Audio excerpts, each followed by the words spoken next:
Hello everyone. Coursera UPSC में आप सभी का स्वागत है। यूपीएससी प्रीलिम्स प्रैक्टिस सीरीज में आज हम देखेंगे करंट अफेयर। ये हमारा पहला सेट है और इसमें मई मंथ के कंप्लीट करंट अफेयर्स को देखने का प्रयास करेंगे। मई का हो सकता है ये पहला पार्ट हो और इसके बाद अन्य पार्ट भी आएंगे, उनमें आप कंप्लीट देख सकते हैं। इस सेट में हम प्रयास करेंगे सारी चीज़ों को एक समराइज तरीके से देखें। मई मंथ में कौन कौन सी घटनाएं हुई थी, वर्तमान में उनका क्या कोरिलेशन है और क्यों इससे क्वेश्चन बनाए जा सकते हैं, इनको प्रयास करेंगे। और ये सारे एमसीक्यू फॉर्म में पूरे सेट रहेंगे। आपको उम्मीद है पसंद आएगा। अगर आपको पसंद है तो दोस्तों को रिकमेंड कर सकते हैं। इसमें बीच बीच में अगर हम कुछ क्वेश्चन आपसे पूछेंगे, आप प्रयास कीजिएगा उनका सोल्यूशन देने का। ऐसे होगा कि अगर 10 क्वेश्चन 10 लोग देंगे तो हम सभी लोगों को कुछ ना कुछ नॉलेज गेन होगा। आप कुछ अपनी तरफ से अच्छा चीज़ें और कोई एक्स्ट्रा इन्फॉर्मेशन हो आप शेयर कर सकते हैं। इससे होगा कि सभी लोगों को कुछ ना कुछ गेन होगा और सभी लोग मिल करके सक्सेस होंगे। तो आप प्रयास करिएगा उनका आंसर देने का। उम्मीद है आप सभी लोग इसको अच्छे से अटेम्प्ट करेंगे। तो चलिए आज का हम पहला क्वेश्चन देखते हैं। पहला क्वेश्चन है आज का, स्लॉथ बियर के बारे में पूछा गया। स्लॉथ बियर के संदर्भ में निम्नलिखित कथनों पर विचार कीजिए। कथन एक दिया हुआ है, ये IUCN के रेड लिस्ट में गंभीर रूप से लुप्तप्राय प्रजातियों में के रूप में संरक्षित हैं। जबकि दूसरा दिया हुआ है, ये भारत में पाए जाने वाले एवं इनमें हाइबरनेशन की स्थिति नहीं पाई जाती है। बताइए इनमें से कौन सा कथन सही है, आपसे सही के बारे में पूछा गया है। उम्मीद है सभी लोगों ने आंसर लगा लिया होगा। अगर आपको थोड़ा भी आइडिया हो स्लॉथ बियर के बारे में तो आप आसानी से लगा पाएंगे। अगर स्लॉथ बियर का IUCN स्टेटस आपको पता हो तो आप लगा पाएंगे। देखिए आपको पता होगा ग्रेट इंडियन बस्टर्ड, अभी उसको पाकिस्तान ने क्या किया है, उसको मतलब UAE को बुलाया था, UAE के शेख को बुलाया था शिकार करने के लिए। तो उसका भी IUCN स्टार्ट पता होना चाहिए। उसका है क्या, लुप्तप्राय, इंडेंजर्ड है ग्रेट इंडियन बस्टर्ड का, लेकिन इसका वल्नरेबल है, इसका IUCN स्टेटस वल्नरेबल है स्लॉथ बियर का। ये बात आपको याद होना चाहिए। इसका रेंज क्या है, किन क्षेत्रों में पाया जाता है स्लॉथ बियर, ये आपको पता नहीं है। श्रीलंका, भूटान, इन तराई रीजनों में, मतलब हिमालय के तराई रीजनों में पाया जाता है स्लॉथ बियर। और इसको हनी बियर भी बोला जाता है क्योंकि इसको हनी खाना बहुत पसंद होता है। इतनी सारी चीज़ें आपको समझ में आ गई होंगी। और ये चींटी खाता है, दीमक खाता है और हनी खाता है, 3 चीज़ें खाता है ये, तो मतलब मांसाहारी भी है ये। इतनी सी बात आप याद रखिएगा। हमारा आंसर बी है। अगर आपने बी लगाया था तो बिल्कुल सही आपने किया है। IUCN स्टेटस इसका क्या है, वल्नरेबल है। और कुछ और चीज़ें अगर बात करेंगे तो वाइल्ड लाइफ प्रोटेक्शन एक्ट में सूची 1 में सम्मिलित है। ये तो सभी लोगों को पता होगा। तो चलिए हम देखते हैं। और ये अन्य भालू के अन्य प्रजातियाँ होती हैं उनमें शीत निद्रा में जाते हैं, लेकिन ये शीत निद्रा में नहीं जाता है। ये फैक्ट है, आप याद रखिएगा, आपसे पूछा जा सकता है। चलिए अगला क्वेश्चन देखते हैं हम। अगला क्वेश्चन दिया हुआ है, निम्नलिखित कथनों पर विचार कीजिए। कथन एक दिया हुआ है, हाथी जनगणना 2017 के अनुसार हाथियों को की संख्या के मामले में कर्नाटक, असम, केरल भारत के शीर्ष 3 राज्य हैं। जबकि दूसरा दिया हुआ है, एशियाई हाथी और अफ्रीकी बुश हाथी को IUCN रेड लिस्ट में लुप्तप्राय के रूप में सूचीबद्ध किया गया है। बताइए इनमें से कौन सा कथन सही है। उम्मीद है सभी लोगों ने आंसर लगा लिया होगा। जिन लोगों ने इसमें लगाया सी, बिल्कुल सही बात है, सी हमारा करेक्ट आंसर है। अगर हम पहले क्वेश्चन की बात करें, पहले टॉपिक का, तो हमारे 2017 की जनगणना के हिसाब से एलिफेंट यहाँ पे सेंसस के अकॉर्डिंग 2017 के सबसे ज़्यादा हाथियों की संख्या कहाँ पे, सबसे ज़्यादा कर्नाटक में है, फिर असम में हो जाता है, फिर केरल में हो जाता है। ये 3 राज्य शीर्ष पे हैं, इन्हीं में सबसे ज़्यादा हाथियों की संख्या पाई जाती है। अगर दूसरे कथन की बात करें तो जो दिया हुआ यहाँ पे लुप्तप्राय है, तो बिल्कुल सही बात है। लुप्तप्राय IUCN स्टेटस है, इंडेंजर है IUCN स्टेटस। ये एशियन एलिफेंट और अफ्रीकन बुश हाथी दोनों का IUCN स्टेटस क्या है, इंडेंजर्ड है। और कुछ और आपसे पूछा जाए, आपको पता होगा 2019 में UPSC ने इस पर क्वेश्चन बनाया था। 2019 में आपसे पूछा गया था, सॉरी 20 में पूछा गया था, 20 में आपसे पूछा गया था कि इनके जो झुंड होता है उसका नेतृत्व कौन करता है, ये पूछा गया था। उसमें ऑप्शन में था। फिर इनका गर्भकाल सबसे लंबा होता है, ये भी एक ऑप्शन में था। तो उसमें उस समय आया था जंगली मूवी आया था। उसमें बताया गया था, मूवी में बताया था कि मेल उसको नेतृत्व करता है, लेकिन गलत उसमें बताया गया था फीमेल इसकी नेतृत्व करती है। जो सबसे एल्डर होगी और फीमेल होगी वही इसका नेतृत्व करती है। ये बात आप याद रखिएगा। इनका जो मतलब गर्भकाल होता है ये 680 दिन होता है। 680 दिन इनका गर्भकाल रहता है, लगभग 22 महीने, 22 मंथ होता है। आप ये बातें याद रखिए, कुछ फैक्ट है ये। 680 दिन इतना इनका ड्यूरेशन होता है।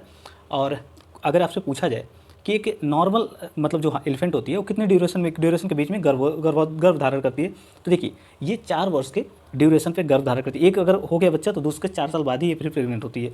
और ये 14 से 45 वर्ष की उम्र में रहती है। देखिए ऐसे ऊट पटांग क्वेश्चन बन जाते हैं, इसलिए थोड़ी सी बातें याद रखने की जरूरत है। अब एशियाई एलिफेंट की उप प्रजातियाँ कितनी है, देखिए एशियाई एलिफेंट की 3 प्रजातियाँ हैं।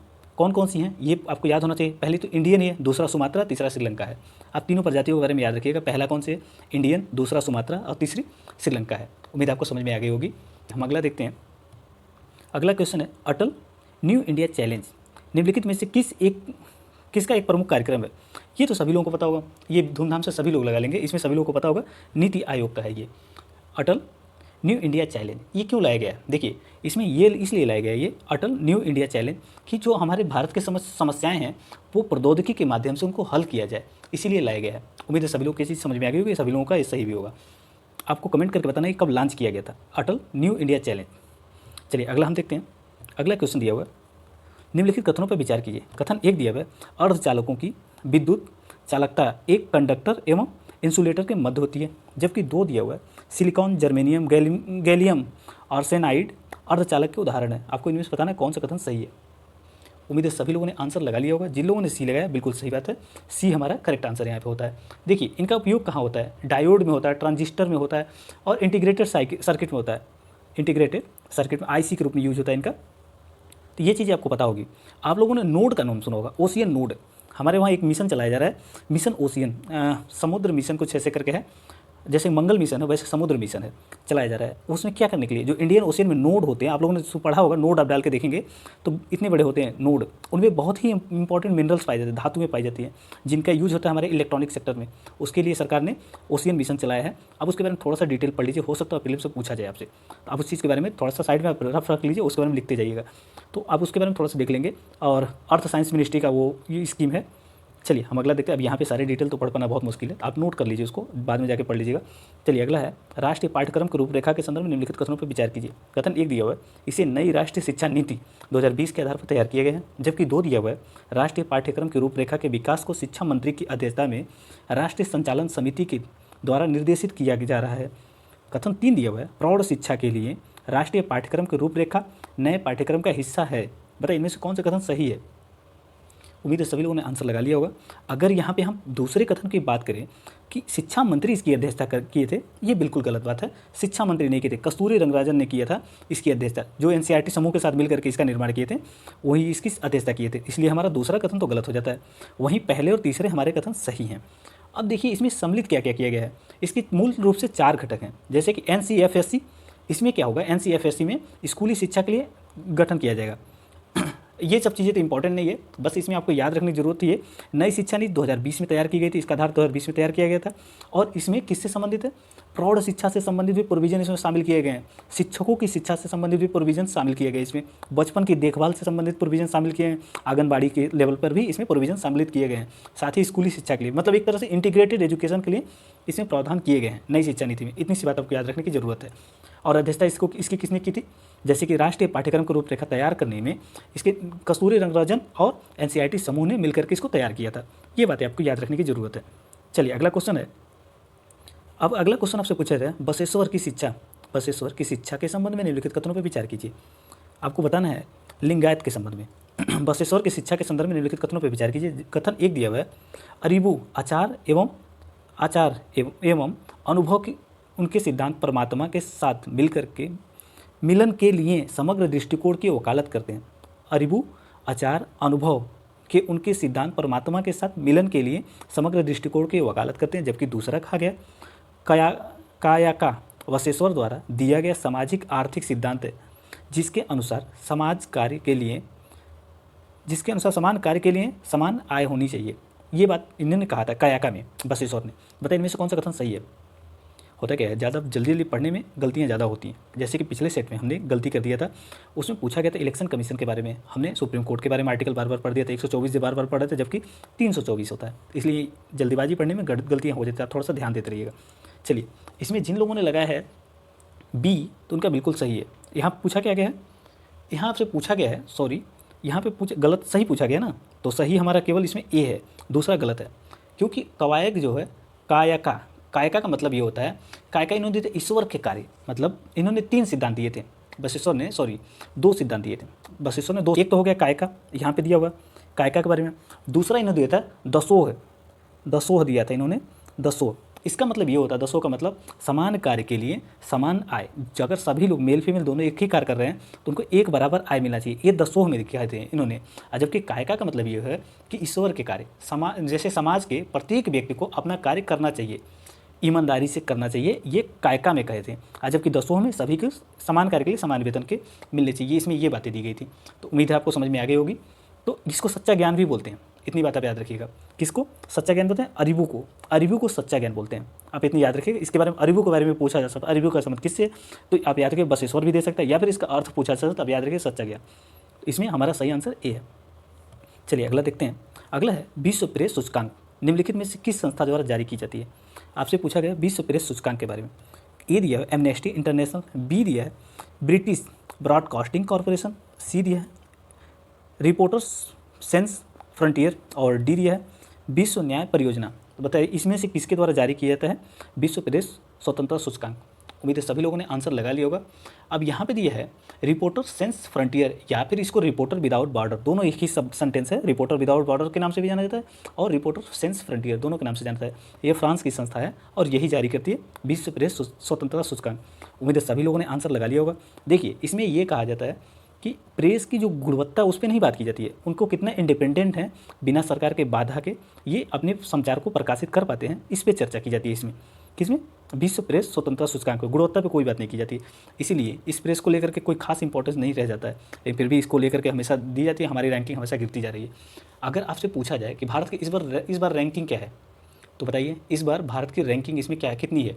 आपको नीचे बताना है कि इस बार भारत को विश्व प्रेस स्वतंत्रता सूचकांक में भारत की रैंकिंग कितनी है और ये कौन से नंबर का ये मतलब कब से शुरू किया गया था विश्व प्रेस स्वतंत्रता सूचकांक जारी करना। दो बातें आपको बताना है। चलिए अगला देखते हैं। अगला है वायु स्वतंत्रता प्ररोधक प्रौद्योगिकी AIP के संदर्भ में निम्नलिखित कथनों पर विचार कीजिए। ये बहुत ही अच्छी टेक्नोलॉजी है। अब चलिए पहला इसके बारे में बताइए। पहला सेंटेंस दिया हुआ है यह पारंपरिक गैर परमाणु पनडुब्बियों के लिए एक तकनीक है, जबकि 2 दिया हुआ है यह पारंपरिक पनडुब्बियों को सामान्य डीजल इलेक्ट्रिक पनडुब्बियों की तुलना में अधिक समय तक जलमग्न रहने की अनुमति देता है। तीसरा कथन कह रहा है AIP स्थापित करने से नावों की लंबाई और वजन कम हो जाता है। तो बताइए इनमें से कौन सा कथन सही है। उम्मीद है सभी लोगों ने आंसर लगा लिया होगा। अगर आपने इसमें लगाया है A तो बिल्कुल सही बात है। यहाँ पे जो दिया हुआ है कम हो जाता है, ये बिल्कुल गलत दिया हुआ, बढ़ जाता है। हमारा वजन शिप का बढ़ जाता है, इसलिए हमारा ये गलत हो जाता है। तीसरा सेंटेंस गलत हो जाता है, हमारा सही हो जाएगा A। उम्मीद है सभी लोगों ने आंसर लगा लिया होगा। ये क्या होता है, मान लीजिए जो डीजल इंजन होते हैं उनको ऑक्सीजन चाहिए, बिना ऑक्सीजन के वो जलेगा ही नहीं डीजल। तो अब इसके लिए उनको बार बार आना पड़ता है बाहर, ओशियन से बार बार बाहर आना पड़ता है ऑक्सीजन के लिए। अब ये सिस्टम लग जाने से वो लंबे समय तक अंदर रह पाएंगे और कहीं ना कहीं सर्विलांस से बच पाएंगे। मतलब दूसरे देश निगरानी उनके ऊपर नहीं कर पाएंगे, ये अपने काम को अच्छी तरह सुचारू रूप से कर पाएंगे। जैसे कि करता है न्यूक्लियर जो सबमरीन होते हैं वो लंबे समय तक सिर्फ अंदर ही रहते हैं, उसी तरीके से ये भी रह पाएंगे इस टेक्नोलॉजी की वजह से। बस इसमें एक कमी यही है कि इसकी वजह से वजन और लंबाई थोड़ी सी बढ़ जाती है। इतनी सी बात है, आपको याद रखना चाहिए। और इसको डेवलप किसने किया ये आपसे पूछा जा सकता है, तो DRDO ने इसको डेवलप किया है। DRDO ने इसको डेवलप किया, इतनी सी बात आप याद रखिएगा। चलिए अगला है अनंगताल झील के संदर्भ में निम्नलिखित कथनों पर विचार किया। अनंगताल झील अभी न्यूज में था, पूछा गया है कि कहाँ पे स्थित है अनंगताल झील। उम्मीद है सभी लोगों ने आंसर लगा लिया होगा। A दिया अमृतसर, B दिया इम्फाल, C दिया दिल्ली और D दिया जयपुर। उम्मीद है सभी लोगों ने लगा लिया होगा। जिन लोगों ने दिल्ली लगाया है बिल्कुल सही है। अनंगताल जो है दिल्ली में है, मेहरौली में। बहुत सारे लोग गए भी होंगे जो दिल्ली में रहते हैं, वो देखे होंगे, मेहरौली में स्थित है ये। और यहाँ पे इसको निर्माण किसने करवाया था अनंगताल झील का, देखिए तोमर राजा अनंगपाल सेकंड ने करवाया था। ये भी आपसे पूछा जाता है किसने इसका निर्माण करा था, अनंगताल झील का निर्माण किसने कराया था। तो याद रखिए तोमर किंग जो थे सेकंड, इन्होंने निर्माण कराया था। तोमर किंग सेकंड इन्होंने इसका निर्माण कराया था। कब करवाया था 1060 AD में करवाया था इसका निर्माण इन्होंने। इतनी सी बात है, आपको याद रखने की ज़रूरत है। और ये कौन थे, पृथ्वीराज जो चौहान थे, उन पृथ्वीराज चौहान थर्ड उनके नाना थे ये। अब इतने डिटेल तो जानने की जरूरत नहीं है, बस इतनी सी बात आप याद रखिए। इसको बनाया क्या था, तोमर किंग सेकंड ने बनवाया था इसको। और कहाँ पे है ये, दिल्ली में है, मेहरौली में। तो उम्मीद है आपको सब समझ में आ गया होगा। तो चलिए, और इन्होंने दिल्ली की स्थापना भी की थी। जो तोमर किंग है, ये याद रखिएगा कि दिल्ली की स्थापना इन्होंने किया था। कब किया था, 11 AD में किए थे, लगभग 11 AD के आसपास इन्होंने इसकी स्थापना किया था दिल्ली की। और दिल्ली में ही ये अनंग ताल झील। चलिए, इसका सुदृढ़ीकरण किया जा रहा है, इसीलिए न्यूज़ में था। मतलब इसको साफ़ सफाई थोड़ी सी की जा रही है। तो चलिए अगला क्वेश्चन देखते हैं। निम्नलिखित कथनों पर विचार कीजिए। कथन 1 दिया है ट्रांसनिस्ट्रिया ने सोवियत संघ से टूटने के तुरंत बाद मोल्डोवा की तरफ स्वतंत्रता घोषित की। जबकि 2 दिया हुआ है ट्रांसनिस्ट्रिया कुछ समय पहले तक यूक्रेन का हिस्सा था। 3 दिया हुआ है मोल्डोवा यूरोपीय संघ और उत्तरी अटलांटिक संगठन का सदस्य नहीं है। बताइए इनमें से कौन सा कथन सही है। देखिए अभी यूक्रेन भी न्यूज़ में था, ट्रांसनिस्ट्रिया भी न्यूज़ में था और नाटो भी न्यूज़ में था। इन तीनों से मिला के एक ही क्वेश्चन बनाया गया। तो उम्मीद है सभी लोग इसको लगा पाएंगे। तो चलिए बताइए इनमें से कौन सा कथन सही है। जिन लोगों ने इसमें C लगाया है बिल्कुल सही बात है, C इसका सही आंसर है। ट्रांसनिस्ट्रिया दिया है कुछ समय पहले यूक्रेन का हिस्सा लिखा गया, गलत बात है। यूक्रेन का हिस्सा ये नहीं था, मोल्डोवा का हिस्सा था। अभी तक मोल्डोवा का हिस्सा था। और ये है किधर, देखिए मान लीजिए कि ये 2 रीजन है। यहाँ पे मान लीजिए यूक्रेन है, यूक्रेन इधर हो गया और मोल्डोवा इधर है। माल्डोवा, माल्डोवा इधर है। तो ये जो बीच का हिस्सा होगा ना, ये है ट्रांसनिस्ट्रिया, दोनों के बीचों बीच में पड़ता है, ये बीच में वह है। तो ये कौन सा है? ट्रांसनिस्ट्रिया रीजन है, एक क्षेत्र है जो अपने आप को इंडिपेंडेंट कर लिया है, स्वतंत्र घोषित कर लिया है किसे? रसिया से टूटने के बाद। तो इतनी सी बात आप याद रखिए। अभी ये तनावग्रस्त क्षेत्र था, मतलब यहाँ पे कौन किसके सैनिक हैं? ट्रांसनिस्ट्रिया में रूस के सैनिक हैं, और यूक्रेन से वार चल रहा था, इसी वजह से ये चीज़ रीजन जो है ये न्यूज में था। आप इतनी सी बात याद रखिएगा। पूछा जा सकता है इसकी सीमा किससे? माल्डोवा से, यूक्रेन से लगती है। चलिए अगला क्वेश्चन देखते हैं। State of the world forest report हाल ही में खबरों में रही, यह निम्नलिखित में से किस संस्था द्वारा जारी की जाती है? State of the forest world report आपसे पूछा गया, तो बताइए इसको किस संस्था द्वारा जारी किया जाता है? ए दिया हुआ FAO मतलब खाद्य एवं कृषि संगठन, बी दिया है ग्रीन पीस, और सी दिया है वैश्विक वन्य जीव संरक्षण, और डी दिया है रेन फॉरेस्ट फाउंडेशन नॉर्वे। इस किसके द्वारा जारी किया जाता है? State of the world forest report. उम्मीद है सभी लोगों ने आंसर लगा लिया होगा। जिन लोगों ने लगाया है यहाँ पे खाद्य एवं कृषि संगठन, तो बिल्कुल सही बात है, खाद्य एवं कृषि संगठन द्वारा जारी किए थे, और द्विवार्षिक रिपोर्ट है ये। इसका उद्देश्य ये है पारिस्थितिक तंत्र का सबसे महत्वपूर्ण डेटा स्टॉक इकट्ठा करके रखना और उसके बारे में सही मूल्यांकन कर पाना। इसीलिए बस इतना आपसे पूछा जा सकता है किसके द्वारा जारी किए थे। और एनुअल है, बाई एनुअल है, तो याद रखिएगा बाई एनुअल है, बाई एनुअल है। ये एक वर्ष में नहीं निकल लेता है, ये वार्षिक है, 2 वर्ष में इसको जारी किया जाता है। चलिए अगला क्वेश्चन देखते हैं। अगला क्वेश्चन दिया हुआ है, निम्नलिखित कथनों पर विचार कीजिए। कथन 1 दिया हुआ है, सिगलोसिस एक जीवाणु जनित संक्रमण है, जबकि 2 दिया हुआ है, सिगलोसिस के लिए कोई टीका उपलब्ध नहीं है। तो आपको ये बताना है इनमें से कौन सा कथन सही है। उम्मीद है सभी लोगों ने आंसर लगा लिया होगा। जिन लोगों ने इसमें सी लगाया बिल्कुल सही बात है, सी इसका करेक्ट है। सिगलोसिस एक जीवाणु जनित क्या है? संक्रामक रोग है, और सिगलोसिस के लिए कोई टीका उपलब्ध नहीं है। सिगलोसिस जैसे कि बैक्टीरिया का एक प्रकार है जो जिसकी वजह से होता है कि संक्रमण का कारण बनता है ये। जब स्वच्छता कम होती है तो इसकी संभावना, इससे ग्रसित होने की संभावना ज़्यादा बढ़ जाती है। इसमें क्या होता है? दस्त होता है, बुखार होता है, और डायरिया भी इससे होता है। जैसे कि अब डिहाइड्रेशन हो जाएगा, डायरिया होगा तो इसके जब शिकार होंगे आप तो डिहाइड्रेशन हो जाएगा। कोई भी व्यक्ति अगर इसका शिकार होता है तो उसके अंदर डिहाइड्रेशन हो जाता है। ये जीवाणु जनित है, यहाँ पर याद रखिएगा, ये जीवाणु जनित है, विषाणु जनित नहीं है। पूछा जा सकता है आपसे, वहाँ पे विषाणु जनित दे सकता है तो गलत हो जाएगा, जीवाणु जनित है। इतनी सी बात है, आप याद रखिए, इसका कोई अभी टीका वगैरह उपलब्ध नहीं है। उम्मीद है सभी लोगों ने आंसर लगा लिया होगा। जिन लोगों ने सी लगाया था बिल्कुल सही है। चलिए अगला देखते हैं। हरित रणनीति साझेदारी के संबंध में निम्नलिखित कथनों पर विचार कीजिए। हरित रणनीतिक साझेदारी हाल ही में चर्चा में रही, यह निम्नलिखित में से किस देश के बीच हस्ताक्षरित हुई है? ये पूछा गया आपसे। ए दिया यूरोपीय संघ, बी दिया रूस और चीन, सी दिया भारत और भूटान, और डी दिया भारत और डेनमार्क। उम्मीद है सभी लोगों ने आंसर लगा लिया होगा। हरित रणनीति साझेदारी ये भारत और डेनमार्क के मध्य अभी हस्ताक्षर हुआ है, दोनों के बीच, और इसका उद्देश्य है पेरिस समझौते और सतत विकास लक्ष्यों को ध्यान में रखकर जलवायु परिवर्तित लक्ष्यों को मतलब उसको टैकल करना, उसके लक्ष्य को प्राप्त करना और रोजगार सृजन करना। जिस तरीके से क्लाइमेट चेंज हो रहा है और एक तरह आप देखें कोविड-19 को, इससे बहुत सारे लोगों का जॉब लॉस हो गया, ये समस्याओं को देखते हुए इसे रोजगार सृजन से हरित रणनीति साझेदारी के माध्यम से भारत और डेनमार्क के मध्य है। इतनी सी बात है, अब याद रखिए। कब हुआ था? 2020 में हुआ था ये, 2020 में हुआ था ये समझौता। उम्मीद आपको समझ में आ गया होगा। हरित रणनीतिक साझेदारी भारत और डेनमार्क के मध्य 2020 में हुआ था, 2020। चलिए अगला देखते हैं हम। अगला दिया होगा, भारत के महापंजीयन के संबंध में निम्नलिखित कथनों पर विचार कीजिए। कथन 1 दिया हुआ है, इसकी स्थापना तत्कालीन योजना आयोग के तहत भारत सरकार द्वारा की गई थी, जबकि 2 दिया हुआ है, यह भारत की जनगणना और भारतीय भाषा सर्वेक्षण सहित भारत के जनसंख्या सर्वेक्षण के परिणामों की व्यवस्था और संचालन विश्लेषण करता है। बताइए इनमें से कौन सा कथन सही है? उम्मीद है सभी लोगों ने आंसर लगा लिया होगा। जो पहला कथन दिया हुआ है, इसकी स्थापना तत्कालीन योजना आयोग के तहत भारत सरकार द्वारा की गई थी। योजना आयोग के तहत, ये बिल्कुल गलत बात है। योजना आयोग के तहत नहीं की गई थी, इसको गृह मंत्रालय के तहत गठित किया गया है, और 1961 में 1961 में इसका गठन होता है। किसका? भारत के महापंजीयन का गठन होता है। कब? 1861 में। अब भारत में जनगणना कौन कराता है? तो यही कराता है। और कुछ और बातें इसमें याद रखेंगे आप, तो इसका गठन भारत सरकार ने किया था। इतनी सी बात, तो कुछ कन्फ्यूजन होगा नहीं। रजिस्ट्रार पर नियुक्ति का जो इस पर रजिस्ट्रार के होते हैं, इनकी नियुक्ति की जाती है।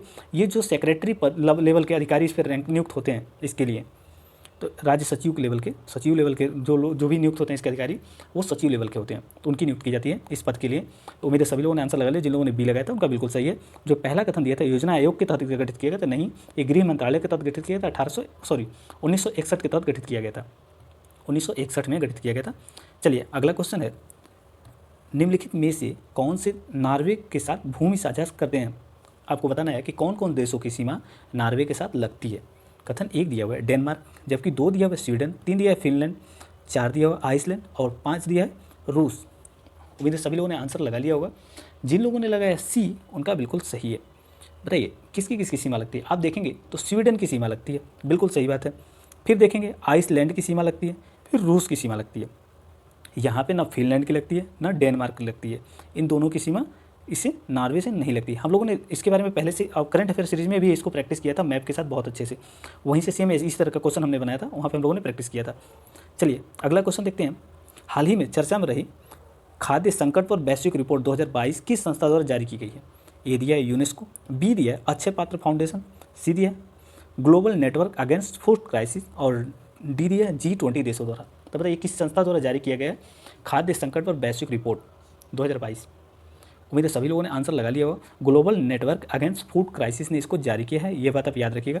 हमने इसको कम्युनिटी बॉक्स में भी इसको कमेंट पूछा था, बहुत सारे लोगों, लगभग 80% लोगों ने सही कर लिया था। तो इसको जारी करता कौन? Global network against food crisis इसको जारी करता है। इसमें खाद्य सुरक्षा सूचकांक नेटवर्क पर सुगमता से बात की जाती है। यह खाद्य संकट जो है उसको रोकने के लिए काम किया करता है, ताकि जब क्राइसिस को लेकर के पहले से रिपोर्ट तैयार होती रहेगी, सभी कंट्री जो हैं वो अलर्ट रहेंगे, अपनी सिचुएशन के अकॉर्डिंग उसको संरक्षण काम करें। हमारे वहाँ पता है फूड सिक्योरिटी एक्ट 2013 के माध्यम से हम लोग बड़े बफर स्टोर रखते हैं पहले से, ताकि क्राइसिस की स्थिति ना आए। तो इसका आंसर हो गया C, global network against food crisis इसको जारी करता है। चलिए अगला है मौद्रिक नीति के संदर्भ में निम्नलिखित कथनों पर विचार कीजिए। कथन 1 दिया हुआ है आरबीआई का गवर्नर जो होता है समिति का पदेन अध्यक्ष होता है किसका? मौद्रिक नीति का। जबकि 2 दिया हुआ है इसकी स्थापना ऊषा थोराट समिति की सिफारिश पर की गई थी। बताइए इनमें से कौन सा कथन सही है? उम्मीद है सभी लोगों ने आंसर लगा लिया होगा। जिन लोगों ने लगाया है ए उनका बिल्कुल सही है। अगर मैं यहाँ पर बात करूँ कथन सेकेंड का, पहला तो सही है, सभी लोगों को पता होगा मौद्रिक नीति की जो समिति होती है इसकी अध्यक्षता कौन करता है? जो आरबीआई के गवर्नर होते हैं वो पदेन अध्यक्ष होते हैं इसके भी। तो हमारा तो पहला कथन सही है। जबकि दूसरा कथन देखें, इसकी स्थापना ऊषा थोराट जो है थोराट समिति की सिफारिश पे की गई थी, बिल्कुल गलत है। यहाँ पे उर्जित पटेल समिति की अनुशंसा पे की गई थी। ऊषा थोराट समिति किससे संबंधित है? ये मार्केट रेगुलेशन से, जो कैपिटल मार्केट है, ऊषा थोराट समिति है कैपिटल मार्केट रेगुलेशन से, कैपिटल मार्केट रेगुलेशन से संबंधित है। ये याद रखिएगा, ऊषा थोराट समिति किससे संबंधित है? कैपिटल मार्केट रेगुलेशन से संबंधित है। जबकि इसकी स्थापना की गई थी उर्जित पटेल समिति के अनुशंसा पर। कब की गई थी ये बात बताइए? 2014 में लगभग की जाती है इसकी गठन। और इसका उद्देश्य क्या है? बाजार में स्थिरता बनाए रखना, मतलब इन्फ्लेशन को मेंटेन रखना इसका है। और इसकी स्थापना क्या की गई थी? आरबीआई एक्ट 1934 के माध्यम से इसकी स्थापना की थी। सांविधिक इसका मतलब इसका जो स्टेटस है सांविधिक है, संस्था ढांचा इसका जो सांविधिक है। इतनी सी बात आप याद रखिएगा। आपको 4+2 ये पता होगा। इसी सिद्धांत पे काम करती है मौद्रिक नीति, मतलब 2% से अधिकतम 4% से अधिकतम 2%, मतलब 6% लगभग इन्फ्लेशन बढ़ सकता है, और 4 के 2% घट भी सकता है, मतलब 2% मिनिमम मैक्सिमम 6%, ये इन्फ्लेशन का लेवल इसी के क्राइटेरिया में रहना चाहिए। 4+-2 यही इसका मौद्रिक नीति का मेन लक्ष्य होता है, किसी के बीच में बना रहे इन्फ्लेशन रेट। पता है आपको, इन्फ्लेशन बहुत ज़्यादा हो जाए तो भी मुसीबत है, बहुत कम हो जाए तो भी मुसीबत है, क्योंकि इसके दो तरफा इम्पैक्ट देखने के लिए मिलते हैं। इसीलिए 4+-2 इसको रखा गया, सेट करके रखा गया ताकि एक बैलेंस पे बना रहे। चलिए भारत में गर्भपात कानून के संदर्भ में निम्नलिखित कथनों पर विचार कीजिए। कथन 1 दिया है भारतीय दंड संहिता 1860 की धारा 312 के तहत गर्भपात अपराध है। जबकि 2 दिया हुआ है 2021 में medical termination of pregnancy act 1971 में किए गए संशोधन के माध्यम से गर्भपात की सीमा को गर्भावस्था से 20 सप्ताह तक बढ़ा दिया गया। 3 दिया हुआ है भ्रूण की विकलांगता के मामले में गर्भपात के लिए कोई समय सीमा निर्धारित नहीं है। बताइए इनमें से कौन सा कथन सही है? उम्मीद है सभी लोगों ने आंसर लगा लिया होगा।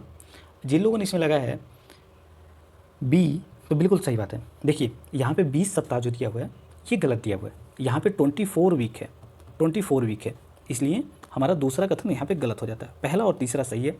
पहले में देखें भारतीय दंड संहिता की 1860 जो है धारा उसकी 312 के तहत गर्भपात एक अपराध बनाया गया है, तो बिल्कुल सही बात है। और अगर किसी भी गर्भवती महिला के भ्रूण में किसी भी तरह का विकलांगता पाया जाता है तो किसी भी स्टेज पे गर्भपात करवाया जाता है, इसके लिए कोई सीमा निर्धारित नहीं की गई है। ये फैक्ट है, याद रखिएगा। हमारा सही आंसर हो जाता सी। चलिए अगला क्वेश्चन देखते हैं। अगला दिया हुआ है प्रधानमंत्री गरीब कल्याण अन्न योजना के संदर्भ में निम्नलिखित कथनों पर विचार कीजिए। कथन 1 दिया हुआ है वाणिज्य और उद्योग मंत्रालय इसका नोडल मंत्रालय है, वाणिज्य एवं उद्योग मंत्रालय इसका नोडल मंत्रालय है। जबकि 2 दिया हुआ है इसके लाभार्थी राष्ट्रीय खाद्य सुरक्षा अधिनियम 2013 के अंतर्गत आते हैं। बताइए इनमें से कौन सा कथन सही है प्रधानमंत्री गरीब कल्याण अन्न योजना के संदर्भ में। उम्मीद है सभी लोगों ने आंसर लगा लिया होगा। जिन लोगों ने लगाया बी बिल्कुल सही बात है। देखिए वाणिज्य और उद्योग मंत्रालय जो दिया हुआ है ये गलत है, यहाँ पे वित्त मंत्रालय है। कौन सा मंत्रालय है? वित्त मंत्रालय। प्रधानमंत्री गरीब कल्याण योजना के अंतर्गत जो राशन दिए गए थे उसी से संबंधित है और इसकी नोडल मिनिस्ट्री जो है फाइनेंस मिनिस्ट्री है। तो हमारा तो पहला गलत हो गया। जबकि दूसरा देखें इसके लाभार्थियों का खाद्य सुरक्षा अधिनियम 2013 के अंतर्गत आते हैं, तो बिल्कुल सही बात है। हम लोगों ने जो देखा था खाद्य सुरक्षा अधिनियम, अभी जल्दी ही बात किए हैं फूड क्राइसिस रिपोर्ट के बारे में, तो उसी के अंतर्गत हम लोगों ने चर्चा किया था राष्ट्रीय खाद्य सुरक्षा अधिनियम के बारे में। ये वही एक्ट है, इसी के माध्यम से हमारे खाद्य सुरक्षा सुनिश्चित की जाती है। एफसीआई अपने गोदामों में भर के रखता है राशन, ताकि किसी भी क्राइसिस के अकॉर्डिंग उसको जारी कर सके मार्केट में और क्राइसिस को कंट्रोल किया जा सके। उम्मीद आपको समझ में आ गई होगी ये चीज़ें। और कोविड-19 के विरुद्ध इसको जारी किया गया था गरीबों को हेल्प करने के लिए, और वो भी तो एक तरह का क्राइसिस ही था, उसको सॉल्व करने के लिए। इसका आंसर सही है बी। उम्मीद है सभी लोगों ने इसको सही कर लिया होगा। चलिए अगला क्वेश्चन देखते हैं। देखिए ऐसे सिंपल क्वेश्चन ही पूछे जाते हैं, बहुत जटिल क्वेश्चन नहीं पूछे जाते। ऐसे सिंपल क्वेश्चन होते हैं ज़्यादातर गलत हो जाते हैं। क्रय प्रबंधन सूचकांक के बारे में आपसे पूछा गया, परचेजिंग मैनेजर इंडेक्स के बारे में। कथन एक दिया हुआ है, पूछा गया निम्नलिखित में कौन सा कथन सही है। कथन एक दिया हुआ है, यह विनिर्माण और सेवा क्षेत्र में आर्थिक प्रवृत्तियों की प्रचलन दिशा का सूचक होता है। जबकि दो दिया हुआ है, इसे IHS मार्केटिंग द्वारा संकलित किया गया है। बताइए इनमें से कौन सा कथन सही है। ये कोई बहुत इंपॉर्टेंट इंडेक्स नहीं है, फिर भी आपको जानना जरूरी है, पूछ लिया जाए तो गड़बड़ हो सकता है। तो इसमें सी आंसर सही है। इसको जारी कौन करता है? देखिए मार्केटिंग ग्रुप है लंदन में, वही इसको जारी करता है, संकलित करता है। IHS मार्केटिंग ग्रुप है और इसको संकलित करता है, और ये हर महीने की शुरुआत में जारी किया जाता है। इंडेक्स में आउटपुट, नए ऑर्डर, रोजगार संकेतक शामिल किए जाते हैं, इसलिए हमारा सही आंसर सी हो जाता है। इसमें विनिर्माण, सेवा क्षेत्र, आउटपुट और नए ऑर्डर, रोजगार के संकेतक, ये सभी पक्ष शामिल किए जाते हैं इसमें। तो इसमें नाम से भी पता चल रहा है क्रय प्रबंधन सूचकांक, तो हमारा सही आंसर यहाँ पे सी है। कौन जारी करता है? मार्केटिंग ग्रुप, लंदन में स्थित है, वही इसको जारी करता है, IHS द्वारा संकलित किया जाता है। चलिए अगला है 21 question, PM mega integrated textile reason and appraisal, मतलब PM मित्रा पार्क योजना के संदर्भ में निम्नलिखित कथनों पर विचार कीजिए। कथन एक दिया हुआ है, पार्क का विकास एक विशेष प्रायोजन वाहन द्वारा किया जाएगा जिसका संपूर्ण स्वामित्व केंद्र सरकार के पास होगा। जो दिया हुआ है, केंद्र प्रत्येक ग्रीन फील्ड और ब्राउन फील्ड मित्र पार्क हेतु विकास पूंजी सहायता प्रदान करेगी। बताइए इनमें से कौन सा कथन सही है। उम्मीद है सभी लोगों ने आंसर लगा लिया होगा। जिन लोगों ने लगाया बी उनका बिल्कुल सही है, क्योंकि यहाँ पे बी सही है। पहला कथन इसलिए गलत हो जाता है क्योंकि यहाँ पे जो दिया हुआ है जिसका पूर्ण स्वामित्व केंद्र के सरकार के पास होगा, बिल्कुल गलत बात है। इसका पूर्ण स्वामित्व केंद्र सरकार के पास नहीं होगा, केंद्र प्लस राज्य सरकार के पास होगा। और इसमें कुछ विशेष प्रोविजन किए गए हैं। आपसे प्री में पूछा जा सकता है PM मित्र के संबंध में स्पष्ट विवरण दें, और उसमें पूछा जा सकता है कि इसमें ग्रीन और ब्राउन फील्ड के लिए कुछ पूंजीगत सहायता प्रदान की जा रही है।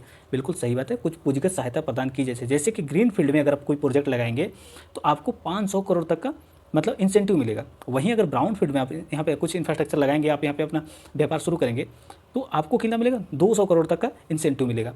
इतनी सी बात आपको याद रखने की जरूरत है। और PPP मोड में इसको संचालित किया जा रहा है। उम्मीद है सभी लोगों को समझ में आ गया होगा। और इसमें कुछ कंडीशंस भी लगाए गए हैं, जैसे कि आपको कम से कम 100 लोगों को रोजगार देना पड़ेगा, एंकर प्लांट स्थापित करना पड़ेगा, ये सारी चीज़ें वगैरह वगैरह कुछ टर्म एंड कंडीशन लगाए गए हैं। लेकिन आपको यहाँ पे 500 करोड़ 200 करोड़ याद रखने की जरूरत है। ग्रीन फील्ड के साथ यहाँ पे ग्रीन फील्ड के साथ कितने 100 करोड़ है? 500 करोड़ का इंसेंटिव है। वहीं ब्राउन फील्ड के साथ 200 करोड़ का इंसेंटिव है। ये प्री में चेंज करके पूछा जा सकता है। दूसरा चीज़ इसमें ये पूछा जा सकता है आपके पूर्ण स्वामित्व केंद्र सरकार के पास या राज्य सरकार के पास है, तो भी याद रखिएगा। और पूंजीगत सहायता तो देख ही लिया आप लोगों ने। उम्मीद है सभी को समझ में आ गई, क्लिस्टर क्लियर हो गया होगा। चलिए अगला क्वेश्चन देखते हैं। अगला दिया हुआ है कायर जियो टेक्सटाइल के संबंध में पूछा गया है। कथन एक दिया हुआ है, यह स्वाभाविक रूप से सड़ने, फफूंद लगने और नमी के लिए प्रतिरोधी होता है। मतलब इसमें सड़ने, फफूंद लगने और नमी के लिए प्रतिरोधी होता है, ये जल्दी सड़ता गलता नहीं है। दूसरा दिया हुआ है बी, यह एक परंपरागत और प्राकृतिक कपड़ा है लेकिन अत्यधिक टिकाऊ नहीं है। और सी दिया हुआ है, यहाँ पे मिस्टेक हो गया, 1 2 3 काउंट कर लीजिए इसको। जबकि तीसरा कथन दिया हुआ है, यह पूरी तरह से जैव न्यूनीकरणीय है। बताइए इनमें से कौन सा कथन सही है। कायर के बारे में, कायर ये जो होता है ना कोकोनट, उसके ऊपर का जो लेयर होता है उसी को कहते हैं। आप लोगों ने देखा होगा घर जब बनता है ना तो इसी के रस्सी का यूज़ किया जाता है। तो बताइए इनमें से कौन सा कथन सही है। उम्मीद है सभी लोगों ने आंसर लगा लिया होगा। अगर आपसे पूछा जाए यहाँ पे कौन सा गलत है इसमें, तो पहला कथन तो बिल्कुल सही है। यहाँ पे फफूंद लगने, सड़ने, गलने और नमी के प्रति प्रतिरोधी है, तो हमारा पहला कथन तो सही है। दूसरा देखें, ये प्राकृतिक कपड़ा है लेकिन अत्यधिक टिकाऊ नहीं है, बिल्कुल गलत बात है। ये बहुत टिकाऊ होता है, मिट्टी में स्थिर मिट्टी को बांध के रखने में भी महत्वपूर्ण होता है, जो कि यहाँ पे कह रहे हैं टिकाऊ नहीं है, टिकाऊ होता है, बिल्कुल गलत है ये।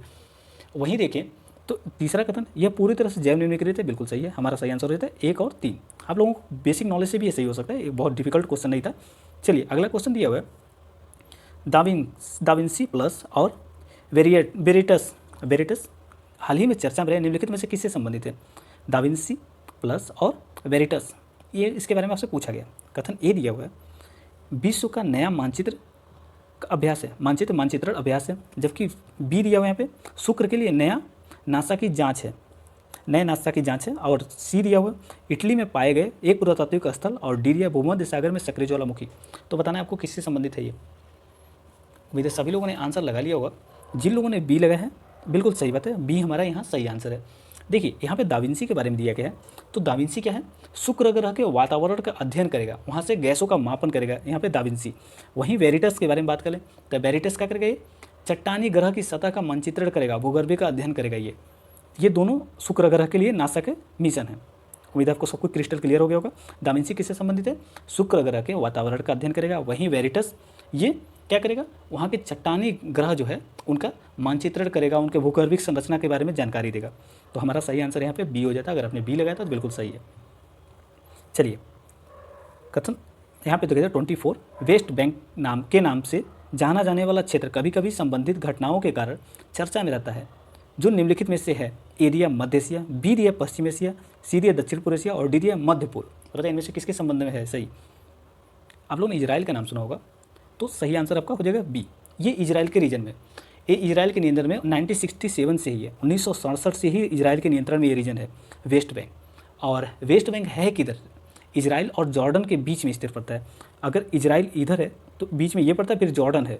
इजराइल और जॉर्डन के बीच में एक रीजन है वेस्ट बैंक। तो ऐसे आप समझ सकते हैं ये पश्चिम एशिया में पड़ता है। उम्मीद आपको समझ में आ गई होगी। चलिए अगला क्वेश्चन देखते हैं। अगला क्वेश्चन दिया हुआ है, निम्नलिखित में से कौन से प्लांट टिश्यू कल्चर के अनुप्रयोग हैं? प्लांट टिश्यू कल्चर आप लोगों ने देखा होगा, पौधों के कुछ हिस्से को काट करके नए पौधे तैयार करने की प्रक्रिया को कहते हैं। कथन एक दिया हुआ है, इसका उपयोग पौधों के शोषण का अध्ययन करने के लिए किया जाता है। जबकि दो दिया हुआ है, इसका उपयोग सोमोक्लोनल विविधताओं के उत्पादन में किया जाता है। सोमाक्लोनल विविधताओं के उत्पादन में किया जाता है। तीसरा दिया भ्रूण बचाव में किया जाता है। और चौथा दिया अगुणित उत्पाद, मतलब गुणसूत्रों के एकल सेट वाली कोशिकाओं के लिए किया जाता है। बताइए इनमें से कौन सा कथन सही है? उम्मीद है सभी लोगों ने आंसर लगा लिया होगा। जिन लोगों ने एक क्वेश्चन मिस हो गया, चलिए अभी हम उसको देख लेंगे। जिन लोगों ने इसमें डी लगाया है बिल्कुल सही है, डी हमारा सही आंसर है। अब इसके बारे में थोड़ा सा हम देख लेते हैं। देखिए ये विकास या मतलब कल्चर विकास का एक माध्यम है जिसमें क्या किया जाता है, किसी प्लांट्स का सीधे अनुप्रयोग किया जाता है, उनके बारे में उनका अध्ययन किया जाता है, उनका नई संरचना निर्माण किया जाता है, उसकी नई प्रजातियों का सृजन किया जाता है इसके माध्यम से, टिश्यू कल्चर के माध्यम से। इनकी कुछ मुख्य विशेषताएं जैसे कि ये तो अनुप्रयोग देख ही लिया आप लोगों ने, कुछ और अनुप्रयोग जैसे कि पौधों के अंगों के कार्य का मूल्यांकन, कौन कौन से प्लांट्स के, मान लीजिए एक प्लांट्स है इतना बड़ा, मान लीजिए प्लांट्स है थोड़ा सा खराब है, ये प्लांट्स है, प्लांट्स के पत्तों के बारे में जानना, इनके तना के बारे में जानना, इनके जो आप जाइलम फ्लोएम के बारे में जानते होंगे, जाइलम फ्लोएम कैसे काम करते हैं उनके बारे में जानना, ये सभी हम इसके बारे में समझ सकते हैं टिश्यू कल्चर के माध्यम से।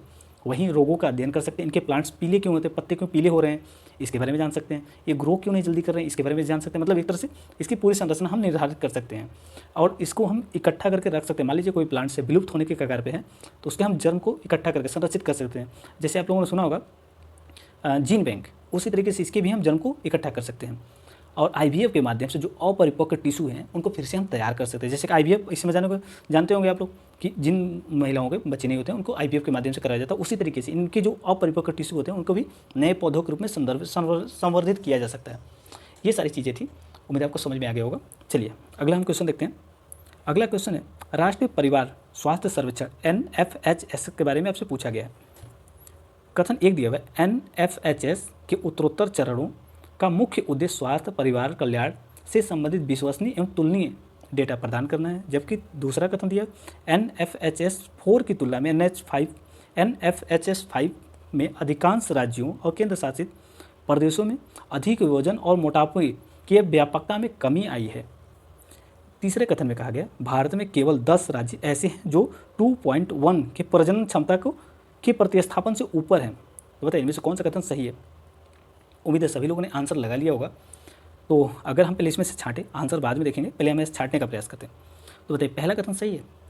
अगर मैं बात करूं पहला कथन तो बिल्कुल सही है। पहला कथन देखिए दूसरा कथन सही है या नहीं, आप यहीं से अंदाजा लगा सकते। कह रहा है यहाँ पे कि मोटापे और अधिक वजन में कमी आई है, बिल्कुल गलत है।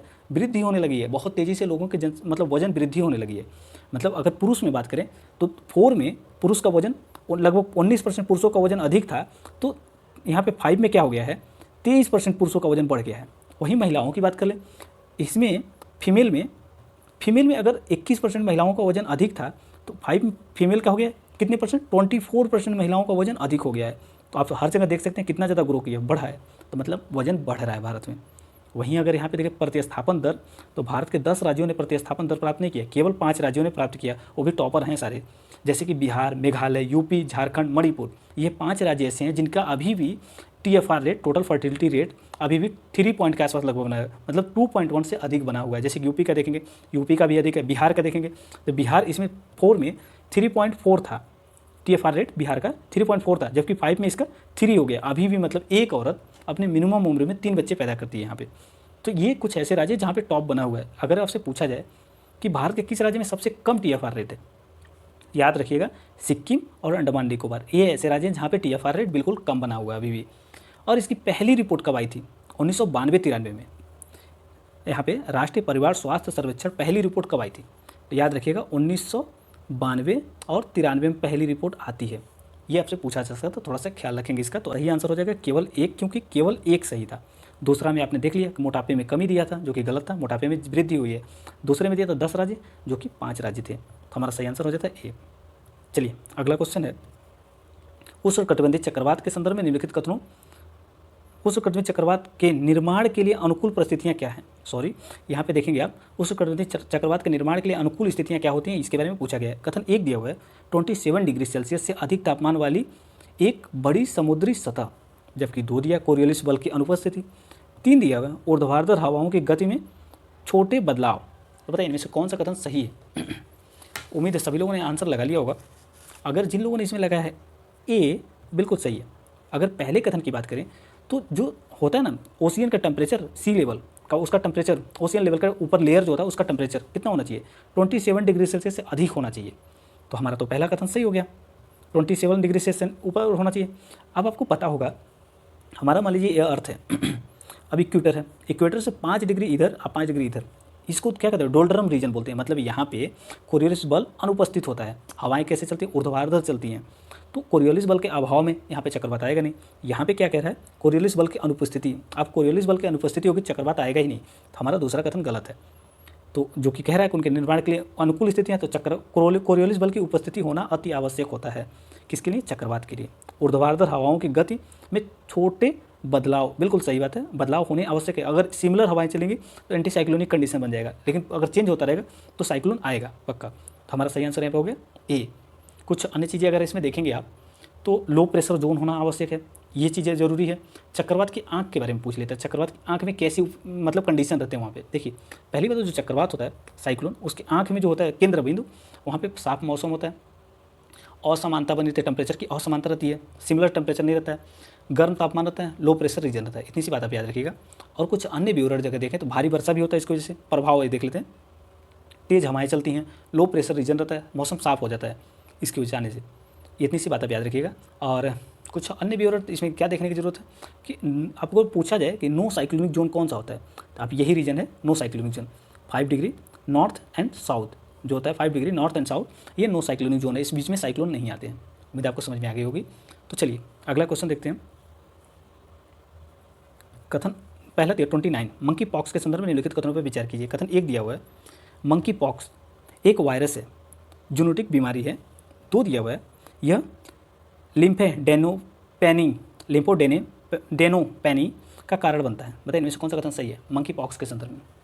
दोनों बिल्कुल सही है। अगर इसके बारे में हम बात करें तो ये मंकी पॉक्स होता कैसे है, तो ये आपको पता है कि बंदरों से होता है, कृतंग से होता है, मतलब चूहे, गिलहरी, कुत्ता, खरगोश, इन सभी से हो सकता है मंकी पॉक्स। इतनी सी बात आपको याद रखिएगा। ये इसकी स्थानिक बीमारी कहाँ का है, एंडेमिक कहाँ का है, नाइजीरिया का है, नाइजीरिया का है ये एंडेमिक। इतनी सी बात आपको याद रखने की जरूरत है। और इसमें क्या याद रखने के लिए, ये चेचक से अलग बीमारी है। क्यों अलग है, क्योंकि चेचक से ज़्यादा गंभीर हो जाता है, इसलिए उससे ज़्यादा खतरनाक है ये। उम्मीद आपको समझ में आ गई होगी। और इससे क्या होता है, लिम्फो डेनोपैक्टिक होता है। लिम्फोडेनेफेटिक मतलब क्या होता है कि जो लिम्फो ग्रंथि होती है आपकी, आप देखेंगे बॉडी में आपके सेम के आकार की ग्रंथि होती है, वो क्या होता है सूज जाता है, फुल उसमें सूजन आ जाती है। इसकी वजह से इससे ग्रसित अगर कोई व्यक्ति होता है तो उसमें सूजन आ जाती है, इसीलिए इसको बोलते हैं हम। हमारा सही आंसर यहाँ पे सी हो गया। चलिए अगला क्वेश्चन देखते हैं। हाल ही में चर्चा में रहे वेट वाल्व तापमान, हाल ही में चर्चा रहे वेट वाल्व तापमान निम्नलिखित में से किससे संबंधित है। कथन एक दिया हुआ है ओजोन परत के निर्माण के लिए न्यूनतम तापमान, जबकि बी दिया हुआ है न्यूनतम तापमान जिस पर जल के वाष्प तथा हवाओं को ठंडा किया जाता है। वहीं सी दिया हुआ है तापमान जिस पर टंगस्टन फिलामेंट जल जाता है। और डी दिया है परवालों के निर्वाह हेतु महत्वपूर्ण तापमान। बताइए इनमें किससे संबंध है वेट वाल्व तापमान का। उम्मीद है सभी लोगों ने आंसर लगा लिया होगा। जिन लोगों ने लगाया बी उनका बिल्कुल सही है, बी हमारा सही है। ये वह न्यूनतम तापमान है जिस पर जल के वाष्पीकरण द्वारा हवा को ठंडा किया जाता है। उम्मीद है सभी लोगों ने लगा लिया होगा, बी हमारा सही है। अभी देखिए गर्म और आर्द्र हवाओं आर्द्रता की वह सीमा होती है, मतलब गर्म और आर्द्र की वह सीमा होती है जिसके आगे मनुष्य उस तापमान को सहन नहीं कर सकता, उसको भी कहते हैं। और कुछ अन्य चीज़ें इसमें जानेंगे तो रुद्रोष्म तापमान है ये, मतलब जैसे तापमान हाइट बढ़ता है तो तापमान धीरे धीरे कम होने लगता है, वो कंडीशन होता है इसमें वेट वाल्व तापमान। इसमें सही आंसर बी है। चलिए ये सेट देखने के लिए धन्यवाद। इसका अगला सेट हम देखेंगे आगे का क्वेश्चन।